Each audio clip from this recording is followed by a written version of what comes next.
அனைவருக்கும் வணக்கம். இந்த பருவ காலத்தில், இந்த நடந்து முடிந்த பருவகாலம், அந்த வெயில் காலத்தில் வரக்கூடிய பிரச்சனைகளில், உடம்புல தொந்தரவுகளில் பார்த்தீங்கன்னா, இந்த வெயிலில் கொப்பளம் போடுறது, இன்னொன்று பார்த்தீங்கன்னா உடம்புக்குள்ளே ட்ரை ஆகி போயிடும். எப்படி நம்ம குளிர்காலத்தில் அதிகமான சிறுநீர் வெளியேற்றி தன்னை புதுப்பிச்சுக்கும், வெயில் காலத்தில் பார்த்தீங்கன்னா சிறுநீர் அதிகம் போகாமல், சிறுநீரும் உப்பு சுவை, வியர்வையும் உப்பு சுவை. அப்போ சிறுநீரகத்தை நிறுத்திட்டு இந்த வியர்வை அதிகமாக வெளியேற்றிடும் உடம்பு.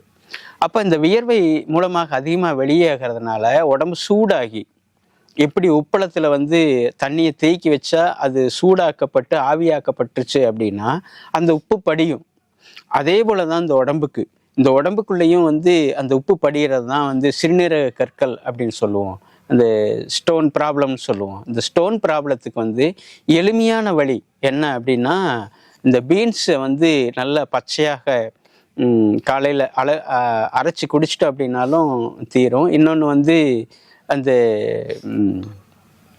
முள்ளங்கி, சிறுபீளை, நெரிஞ்சில், இது மாதிரியான பொடிகளையும் எடுத்து அல்லது பச்சையாகவே எடுத்துக்கிட்டாலும் குணமாகும். இன்னொன்று நம்ம நண்பர்கள் பண்ணிக்கிட்டு இருக்காங்க. என்ன அப்படின்னா, ஹோமியோபதியில் மிகச்சிறந்த மருந்தாக நம்முடைய அனுபவத்தில் பார்த்துருக்குறோம். இது கிளியர் ஸ்டோன்னு இருக்குது. இது எல்லா இடங்கள்லையும் கிடைக்குது. குறிப்பாக ஹோமியோபதி மருத்துவ கடைகளில் கிடைக்குது. ஏன்னா மக்கள் ஒரு சிறுநீரக பிரச்சனைக்காக வேண்டி 50,000 20,000 அப்படின்னு சொல்லிட்டு பெட்டில் போய் படுத்திருக்கிறது, இப்படி சிக்கலுக்கு உள்ளாகிறாங்க. அப்படி சிக்கலுக்கு உள்ளாகாமல் பார்த்துக்கணும் அப்படின்னா, இந்த மாதிரியான மருந்துகளை பின்பற்றணும் அப்படின்னா, எளிமையாக அந்த கற்கள் உடைக்கப்பட்டு கரைக்கப்பட்டு வெளியேறுகிறது. மேலும் தண்ணி குடிக்கிறது, தூங்கிறது, உணவு முறைகளை ஒழுங்குபடுத்துறது, எப்போவுமே சமைச்சது தான் உணவு அப்படின்னு நம்ம நினைக்கிறோம். இட்லி, தோசை, பொங்கல் அப்படின்னு நினைக்கிறோம். அதை காட்டிலும் பழங்கள், காய்கறிகள், பச்சையாக சாப்பிடக்கூடிய உணவுகள் நிறைய இருக்குது. வேகா உணவு, சாகா உணவுன்னு சொல்லுவாங்க.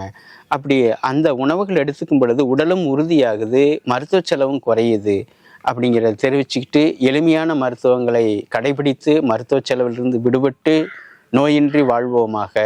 வாழ்க வளமுடன்.